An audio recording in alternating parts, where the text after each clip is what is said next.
तो आदाब, नमस्कार, गुड इवनिंग, सत श्री अकाल। एक बार फिर आप तमाम लोगों का स्वागत है करण तक की कहानी के इस एपिसोड में। उम्मीद है पूरी फैमिली अच्छी होगी, अपना और अपनों का ख्याल रख रही होगी।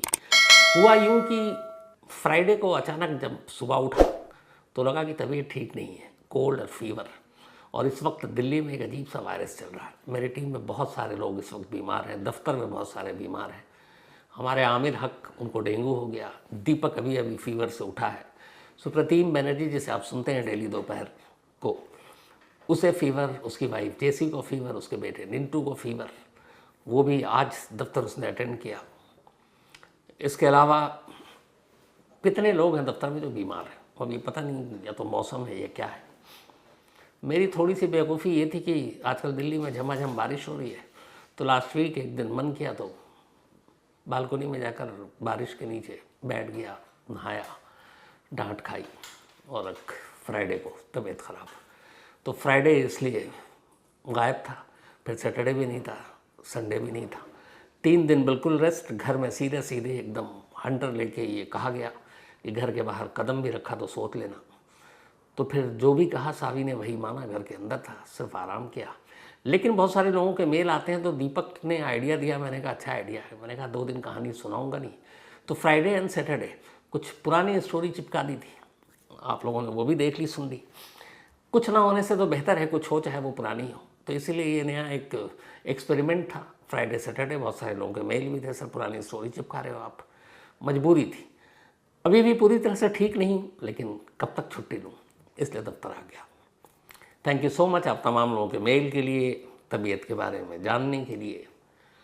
तो अब बिल्कुल ठीक है 80%।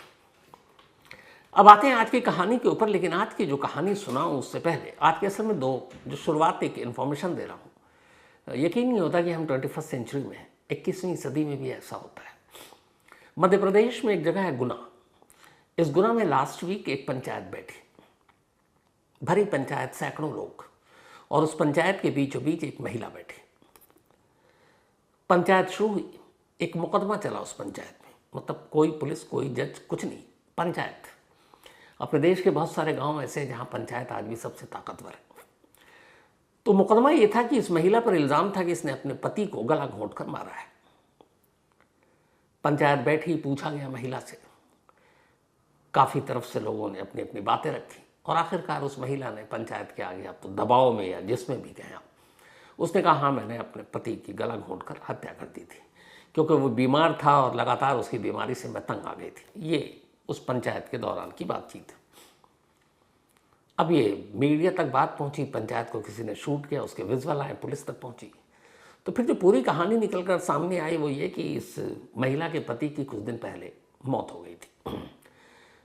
बीमार था, सबको पता था। अंतिम संस्कार के लिए ले जा रहे थे, तभी कुछ परिवार वालों की नज़र उसके गले पर पड़ी। गले में एक काला सा निशान था। उन्हें शक हुआ। उन्होंने कहा नहीं, इसका पोस्टमार्टम कराते हैं। लोग पुलिस स्टेशन गए। उन्होंने कहा इसका पोस्टमार्टम कराइए, हमें शक है इसका मर्डर हुआ। पुलिस वालों ने कहा कहाँ इन चक्करों में पड़ रहे हो, ले जाओ अंतिम संस्कार कर दो। कोई FIR नहीं, कोई पोस्टमार्टम नहीं, गले पर निशान है। उसके बावजूद पुलिस ने कोई एक्शन नहीं लिया। उस शख्स का अंतिम संस्कार कर दिया गया। लेकिन जिन लोगों ने वो निशान देखा, उन्हें यकीन था कि इस शख्स का कत्ल हुआ है। बात पंचायत तक पहुंची, सरपंचों तक पहुंची। उसके बाद पंचायत बुलाई गई, उस महिला को बुलाया गया, महिला को बिठाया गया और कहा कि भाई अब तुम बताओ। अब शायद दबाव था या क्या था, असलियत तो नहीं मालूम, लेकिन महिला ने ये एक्सेप्ट कर लिया कि मैंने अपने पति का कत्ल किया था, उसकी बीमारी से तंग आकर। अब महिला ने तो एक्सेप्ट कर लिया, लेकिन यहाँ एक उलझन है। उलझन ये कि ये साबित कैसे हो कि महिला ने सच कहा। अब पंचायत तो फैसला कानूनन तो नहीं सुनाएगी, मामला कोर्ट कचहरी का है। तो पुलिस के पास अब सबूत क्या है? काश पुलिस ने पोस्टमार्टम करा लिया होता तो पता चल जाता मौत की वजह क्या है, बीमारी या गला घोंटकर मारना। पुलिस ने टालने के लिए अंतिम संस्कार करवा दिया, बिना मुकदमा दर्ज किए, बिना पोस्टमार्टम कराए हुए।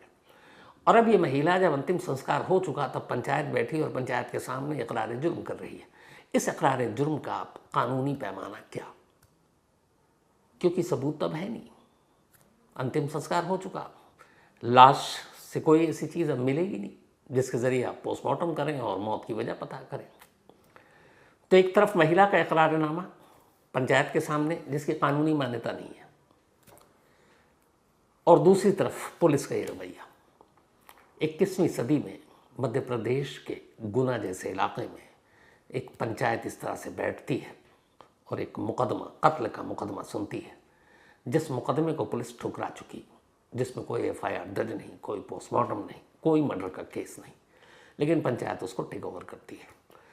अब सच क्या है, झूठ क्या है, महिला ने दबाव में एक्सेप्ट किया या वाकई उसकी मौत नहीं कत्ल है, ये सारे रहस्य अब गायब, क्योंकि अब पता चल ही नहीं सकता, बॉडी है नहीं। तो ये तो रही 21वीं सदी के इस पंचायत की कहानी। इससे भी अजीब कहानी जो आज मैं आपको सुनाने जा रहा हूं, 21वीं सदी 2025 में हम बैठे हैं, हम चांद सितारों तक पहुंच रहे हैं, टेक्नोलॉजी में क्या क्या तरक्की हो रही है, लेकिन आज भी ऐसा लगता है कि कई चीज़ें जब ऐसी होती हैं तो लगता है हम कई 100 बरस पुराने के दौर जो साल होते हैं उसी में जी रहे हैं। क्या कोई यकीन करेगा कि 2025 21वीं सदी में एक दादा अपने पोते की बलि दे, और बलि भी यूं ही नहीं, मंत्र पढ़ पढ़ कर काली माता के सामने पूरे रस्म और रिवाज के साथ। लेकिन ऐसा हुआ 21वीं सदी में यूपी के प्रयागराज में एक दादा ने अपने पोते, जो 11वीं क्लास का स्टूडेंट था, बेहद मासूम सुंदर दिखता बच्चा, और दादा ने उसकी बलि दे दी काली माता के सामने पूरे मंत्रोच्चारण के दौरान। सोच से भी परे की चीज़ है कि आज के दौर में ये मुमकिन है, लेकिन क्या करें, सच्चाई है, सारे सबूत हैं, तस्वीरें हैं। तो पूरी कहानी कुछ यूं है इस 21वीं सदी के सबसे अजीब और गरीब क्राइम की, कि इसी महीने की 26 अगस्त की बात थी, पिछले महीने, आज से तो 1 सितंबर शुरू हो गया। 17 साल का पीयूष 11वीं क्लास में पढ़ाई कर रहा था, ठीक ठाक उसकी ज़िंदगी चल रही थी, पिता थे नहीं, माँ थी, पाल रही थी, और रोज़ाना वो सुबह स्कूल के लिए घर से निकलता 8 बजे और 2:30 बजे घर से लौट आता जब स्कूल की छुट्टी होती। 26 अगस्त को भी सुबह 8 बजे वो घर से निकला, लेकिन घर वापस नहीं लौटा। 2:30 से 3, 3 से 4, 4 से 5 शाम हो गई, लेकिन 17 साल के पीयूष का कोई सुराग नहीं मिला। परेशान घर वाले, चूंकि इससे पहले कभी हुआ नहीं, फौरन भागते हैं पुलिस स्टेशन, पुलिस में जाकर रिपोर्ट लिखाते हैं कि उनका बच्चा गायब है। पुलिस वाले फौरन एक्शन में आते हैं, पुलिस की टीमें बनाई जाती हैं। अब सबसे पहले पुलिस स्कूल पहुंचती है, जो भी टीचर थे, जो उसके सहपाठी थे, स्टूडेंट्स थे, उन सबसे पूछताछ होती है। पहली चीज़ पुलिस को जो चौंकाती है वो ये पता चलता है कि 26 अगस्त को पीयूष स्कूल आया ही नहीं, जबकि पीयूष कभी भी स्कूल एब्सेंट नहीं करता था, वो एक सिंसियर होनहार बच्चा था। घर से यूनिफॉर्म पहन कर गया, बस्ता उसके पास है, टिफिन बॉक्स लेकर गया है, लेकिन स्कूल नहीं पहुंचा। अब पुलिस वालों को लगा कुछ तो गड़बड़ है। अब पुलिस ने उस स्कूल की इर्द गिर्द जितने भी हैं करीब 200 CCTV कैमरों को खंगालना शुरू कर दिया। सारे कैमरे देख लिए, कोई सुराग नहीं मिला। पीयूष के पास, चूंकि 17 साल 11वीं क्लास, और 11वीं क्लास स्कूलों में मोबाइल बैन, तो कोई मोबाइल भी नहीं था जिसके ज़रिए उसका लोकेशन पता किया जा सकता। पुलिस तलाश करती रही, कोई सुराग नहीं मिला। अब 27 अगस्त की तारीख आ गई, नेक्स्ट डे 27 अगस्त को पुलिस पूरे गांव में, गांव के आसपास, स्कूल के इर्द गिर्द कई किलोमीटर के दायरे में सर्च ऑपरेशन भी चला रही है, लोगों से पूछताछ भी कर रही है, पीयूष की तस्वीर दिखाकर उसके बारे में जानकारी भी हासिल कर रही है, लेकिन पीयूष का कोई सुराग नहीं मिल रहा। तभी एक महिला पुलिस के सामने आती है और वो कहती है, साहब 26 अगस्त की शाम को, बल्कि देर शाम हो गई थी, मैंने एक शख्स को फलाने एरिया में, हाथ में उसके पॉलीथिन था बड़ा सा, और वहाँ कुछ फेंकते हुए देखा है। जंगल है, उसके करीब में नाला है वहाँ पर, और वो बड़ा अजीब लगा क्योंकि गांव में इस तरह का मंजर कभी देखने को मिलता नहीं है। अब उस महिला को हुलिया वुलिया पता नहीं, उसने कहा अंधेरा भी हो रहा था, मैंने चेहरा ठीक से देखा नहीं, लेकिन हाँ उसके हाथ में पॉलीथिन और वो कुछ फेंक रहा है। पुलिस को लगा कुछ तो गड़बड़ है। अब पुलिस उस महिला के बताए हुए जगह पर पहुंचती है, वहाँ तलाशी लेती है। जब तलाशी लेती है तो वहाँ से 2 इंसानी पैर मिलते हैं। अब जैसे ही पैर मिले पुलिस को लगा कि महिला ने तो सच कहा। अब पुलिस की टीम उस इलाके को जाने वाले हर रास्ते पर जितने भी सीसीटीवी कैमरे थे उनको खंगालने का फैसला किया। मेहनत रंग लाई। एक दो सीसीटीवी कैमरे में एक शख्स, अच्छा उस महिला ने कहा था वो बंदा स्कूटी पर आया और स्कूटी से यहाँ तक आया, कुछ फेंका और स्कूटी से चला गया। तो अब एक दो कैमरे में सेम टाइमिंग, वही लोकेशन, उस तरफ एक स्कूटी जा रही है और फिर आ रही है, जो महिला ने टाइम बताया उससे मैच कर रहा है। पुलिस ने उस स्कूटी के जरिए स्कूटी सवार का चेहरा जूम करके पहचानने की कोशिश की। चेहरा क्लियर हो गया। अब पुलिस को लगा कि ये शख्स कौन हो सकता है और इस बच्चे से क्या दुश्मनी। अभी तक ये बताया नहीं किसी से कि इस बच्चे के दो पैर मिले हैं, इसका मतलब ये क्लियर था कि अब बच्चा इस दुनिया में तो है नहीं। लेकिन वो यूनिफॉर्म के साथ था, स्कूल यूनिफॉर्म, पुलिस समझ चुकी थी। खैर पुलिस अब पीयूष के घर वालों को बुलाती है और बुलाने के बाद सीसीटीवी कैमरे में कैद उस स्कूटी सवार का चेहरा दिखाती है और पूछती है कि क्या आप इन्हें जानते हैं। उस तस्वीर को देखते ही अचानक पीयूष के घर वाले चौंक उठते हैं। कहते हैं हाँ, इनका नाम सरन सिंह है और ये पीयूष के दादा हैं, चचेरे दादा। पुलिस को कुछ समझ में नहीं आया, एक दादा अपने पोते का पैर काटकर जंगल में क्यों फेंकेगा। खैर नाम और पता मिल गया, पता चला उसी गांव से दूर दादा रहते हैं। अब 28 अगस्त की बात थी। पुलिस पहुंचती है घर के बाहर वही स्कूटी मिल जाती है। अब पुलिस सरन सिंह को पूछताछ के लिए ले जाती है अपने साथ।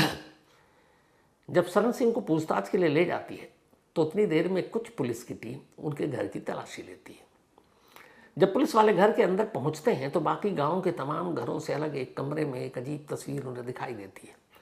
एक कमरे के अंदर एक काली माँ की मूर्ति है, वहाँ पूजा की बहुत सारी सामग्री रखी है और उस कमरे में बाकी घर और घर के बाहरी इलाकों के बनिस्बत मुकाबले बहुत ज़्यादा तेज़ इत्र की खुशबू आ रही थी और धूप बत्ती की। पहले पुलिस को लगा कि पूजा पाठ किया है तो धूप बत्ती है, लेकिन धूप बत्ती के साथ एक अजीब सी इत्र की खुशबू आ रही थी और ऐसा लगा था जैसे इत्र बिल्कुल बहा दिया गया इस कमरे में। पुलिस ने खैर फॉरेंसिक टीम बुलाई, कमरे की पूरी तलाशी ली गई। अब उधर दूसरी टीम शरण सिंह से पूछताछ कर रही है। थोड़ी देर में शरण सिंह ने सब कुछ उगल दिया। शरण सिंह ने जो कहानी सुनाई वो 21वीं सदी में ऐसा हो सकता है, ये हम सबको एक बार फिर से मतलब सोच कर ही बेचैन भी कर देता है कि कहाँ ये जादू टोना, तंत्र मंत्र, अंधविश्वास, बलि इंसानों की पुराने दौर होते 500-1000 साल समझ में आता है। आज के इस दौर में, वो भी प्रयागराज, जहाँ भी कुछ वक्त पहले महाकुंभ हुआ है, करोड़ों लोग आए थे वहाँ पर, और उसी प्रयागराज में एक दादा अपने पोते को अपने हाथ से मार रहा है बलि के नाम पर। कैसे मुमकिन है और क्यों? सबसे बड़ा सवाल पुलिस के सामने ये था, क्यों? अब पुलिस ने शरण सिंह से पूछताछ शुरू की। तो पहले तो शरण सिंह से पूछा गया, भाई वो 2 पैर मिले, बाकी कहाँ? अब शरण सिंह ने बताना शुरू किया कि चलिए मैं आपको बताता हूँ। इस गांव के इर्द गिर्द 10 किलोमीटर के दायरे में 3 पुलिस स्टेशन का एरिया पड़ता है। उसने 10 किलोमीटर के दायरे में पुलिस की टीम को अपने साथ ले गया और उसने तय जगह बताई, यहाँ देखिए, यहाँ देखिए, यहाँ देखिए। 3 जगहों से 10 किलोमीटर के दायरे में पुलिस को सर, धड़ और 2 हाथ बरामद हुए। 2 पैर पहले ही मिल चुके थे उस महिला के बयान पर। धड़ एक साड़ी में लपेटा गया था और उसे एक पॉलिथीन में रखा गया था। अब जब सारी चीज़ें मिल गई तो ये क्लियर हो गया कि पीयूष का कत्ल हो चुका है। अब पीयूष के दादा से पूछताछ हुई। दादा ने कहा कि मैं पीयूष की बलि देने की तैयारी पिछले 1 महीने से कर रहा था। मैं चचेरा दादा था तो बहुत ज़्यादा क्लोज भी नहीं था, लेकिन 1 महीने से कर रहा था। इस 1 महीने में मैंने हथियार खरीदे, पूजा की सामग्री खरीदी, प्लास्टिक की थैलियाँ खरीदी और ये सारी चीज़ें एक एक कर घर में रखता गया। अब मुझे सिर्फ पीयूष का भरोसा जीतना था, तो 1 महीने पहले से मैंने पीयूष की रेकी करनी शुरू की। मैंने देखा वो सुबह स्कूल के लिए निकलता 8 बजे और 2:30 बजे स्कूल की छुट्टी होती, 3 बजे तक घर पहुंच जाता है। तो मैं बेवजह उसके घर और स्कूल के बीच में, जब मैंने रेकी की कि किस रास्ते से जाता है, तो कई बार वहाँ उससे टकराया, उससे बातचीत की। पीयूष ने अपने दादा के पैर छुए हमेशा, और फिर धीरे धीरे उसको भरोसा जीत लिया। अब पीयूष जब भी दादा से मिलता तो दादा के पैर छूता, दादा भी उसे गले लगाते। पीयूष को लगा चलो दादा बहुत प्यार करते हैं। 1 महीने ये कवायद चली। 1 महीने के बाद अब पीयूष पूरी तरीके से दादा के प्यार में था। 26 अगस्त की अब तारीख आती है। सुबह 8:30 बजे पीयूष घर से निकलता है। दादा थोड़ी दूरी पर उसका इंतज़ार कर रहा होता है। जैसे ही वो दिखता है वो कहता है, पीयूष थोड़ा सा काम है बेटा, स्कूल जाने से पहले मेरे घर से होते हुए चलो, कुछ तुम्हें देना है। पीयूष को भी ये था कि थोड़ा अभी टाइम है, मैं टाइम पे स्कूल पहुंच जाऊंगा, दादा की बात है, दादा की बात टालूं कैसे। अब दादा पीयूष को अपने साथ घर ले जाते हैं। घर में कोई नहीं। घर के अंदर जैसे ही एक उस कमरे में दाखिल होते हैं जहाँ पूजा की सारी तैयारी थी, जहाँ बलि की सारी तैयारी थी, और पीयूष देख रहा, तभी अचानक पीछे से दादा आते हैं और एक वजनी पत्थर उसके सर के पीछे जोर से दे मारते हैं। पीयूष सर पकड़े ज़मीन पर गिर जाता है, लेकिन सांसें चल रही थी। अब दादा को लगता है कि सांसें चल रही हैं, क्या करूं। फिर वो तकिया लेकर आते हैं कमरे से, तकिया से उसका मुंह दबाते हैं। थोड़ी देर छटपटाने के बाद पीयूष दम तोड़ देता है। इसके बाद अब वो पीयूष की लाश को काली माता के घर के अंदर रखी मूर्ति के पास ले जाते हैं, और अब दादा जो है मंत्रोच्चारण शुरू कर देता है। पूरा मंत्र पढ़ता है, और सबसे पहले वो जो हथियार लेकर आया था उससे पीयूष का गला काटता है। गला काटने के बाद दोनों हाथ काटता है, फिर दोनों पैर काटता है। पॉलीथीन और बाकी चीज़ें लाया था, उन सब में उसको पैक करता। धड़ का हिस्सा बड़ा था, पॉलीथीन में आ नहीं रहा, तो उसने साड़ी में लपेटा। इसके बाद उनको एक तरफ कोने में रखा, पूरे घर की सफाई की, और फिर पूजा पाठ में लग गया। अपने सारे मंत्र तंत्र जो भी थे, जो उसको बताया गया था, वो पढ़ता रहा। जब उसका ये सारा चीज़ कंप्लीट हो गया, पूरा हो गया, फिर वो पहले से ही इत्र की 100 से ज़्यादा शीशियाँ लेकर आया था। उसने पूरे कमरे में डाल दिया, धूप बत्ती जला दी, और शाम होने का इंतज़ार करने लगा। जब शाम हुई तो उसे लगा कि पुलिस लाश के टुकड़ों को ढूंढने में ही कई दिन लगा दे, इसलिए उसने 10 किलोमीटर के दायरे में उस पीयूष के जिस्म के 4 टुकड़ों को अलग अलग फेंकने का फैसला किया था। वो आता है स्कूटी में, एक टुकड़ा लेता और चला जाता, एक राइट, एक लेफ्ट, एक नॉर्थ, एक साउथ, 10 किलोमीटर तक, 26 अगस्त की रात तक वो हर टुकड़ों को फेंकता रहा। और ये सब करने के बाद अगले दिन सुबह से बाहर कुर्सी निकाली और घर के बाहर आराम से बैठा हुआ है, अखबार भी पढ़ रहा है, जैसे कुछ हुआ नहीं। अखबार में वो उस खबर को टटोल रहा था या तलाश रहा था कि शायद किसी बच्चे की मर्डर की कोई कहानी आए, लेकिन उसे मिली नहीं। अखबार में वो कहानी आती उससे पहले पुलिस उसके घर आ गई, क्योंकि एक महिला ने उसे स्कूटी को देखा और उस स्कूटी को कुछ कैमरों ने कैद किया, जिसके ज़रिए पुलिस वहाँ तक पहुँच गई। अब शरण सिंह अपना जुर्म कबूल कर चुका था। अब सवाल ये था कि शरण सिंह एक पढ़ा लिखा इंसान, प्रॉपर्टी डीलर का काम करने वाला, और पोता जिसकी उम्र सिर्फ 17 साल है, 11वीं में पढ़ता है अभी, आज के इस दौर में उसकी बलि क्यों? तब शरण सिंह ने कहानी सुनाई। उसने कहा कि 2023 में मेरी बेटी ने अपनी जान दे दी थी, किसी प्रॉब्लम में थी। मैं उसके सदमे से मौत के भी उबरा भी नहीं था कि 2024 में उसने कहा मेरे बेटे ने भी अपनी जान दे दी, यमुना पुल के नीचे कूद गया। बोला मेरे बेटे और बेटी की मौत ने मुझे अंदर से तोड़ दिया, घर में सब कुछ बिखर गया। तभी मेरी ज़िंदगी में एक तांत्रिक आया। मैंने तांत्रिक से पूछा कि मेरा सब कुछ ठीक था, फिर मेरे घर में ये अचानक इतना बड़ा पहाड़ क्यों टूटा? मेरे बेटे और फिर बेटी साल भर के अंदर दोनों की मौत क्यों हो गई? तब उस तांत्रिक ने कहा कि जो तुम्हारी भाभी है, यानी पीयूष की दादी, उन्होंने जादू टोना कर रखा है तुम्हारे घर पर, और उसी जादू टोने की वजह से तुम्हारे घर में एक एक करके लोगों की मौत हो रही है। इसे रोकना पड़ेगा, इसका उपाय करना पड़ेगा। शरण सिंह ने पूछा क्या उपाय है? उसने कहा कि तुम उसी परिवार के किसी एक लड़के या लड़की की बलि दे दो तो तुम्हारा ये बला टल जाएगा। फैसला तुम्हें करना है, लड़के की या लड़की की, बट तुम तय करो। और उसी परिवार का, यानी उसकी भाभी के घर का, पीयूष की दादी के घर का। अब शरण सिंह लग गया, चचेरा दादा था ही था, घर आना जाना था, उसे पता है कौन कौन है। फिर उसने चुना पीयूष को, लड़की को नहीं, मतलब अपनी पोती को नहीं, पोते को चुना, क्योंकि उसे पता था कि ये स्कूल जाता है, इसको उठा कर ले जाना ईजी है, और वो लड़की है, बहुत सारी चीज़ें हो सकती हैं।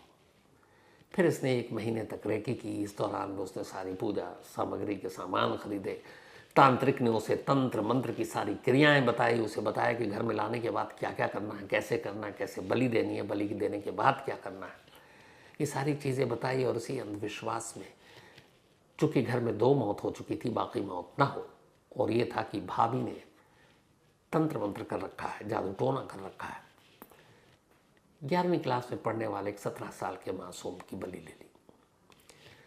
शरण सिंह तो पकड़ा गया, लेकिन वो तांत्रिक जो इन सारी साजिशों के पीछे, जिससे शरण सिंह के दिमाग में ये बात डाली, ये बलि की बात डाली, वो भाग गया। अब प्रयागराज की एक पुलिस जोरों शोर से उस तांत्रिक की तलाश में जुटी हुई है। अब जब तांत्रिक सामने आएगा, उससे यही पूछा जाएगा कि तुम ये बताओ कि बलि देने से कोई समस्या कैसे हल हो सकता है, और इंसान की बलि। सोचकर अजीब लगता है, जब से ये कहानी आए बार बार सोचता हूँ, और फिर सोचता हूँ उस मासूम की क्या गलती है। चेहरे पे इतनी उसके नूर है, मुस्कुराहट है, मासूम है, और अपने ही दादा के हाथों बलि का शिकार हो गया। क्या कहिएगा इसको, मतलब सोच से परे की चीज़। खैर, इस अफसोसनाक कहानी में आज इतना ही। अब आपसे मुलाकात होगी कल रात 9 बजे किसी नई कहानी के साथ। तब तक अपना और अपनों का ख्याल रखिएगा। Thank you very much.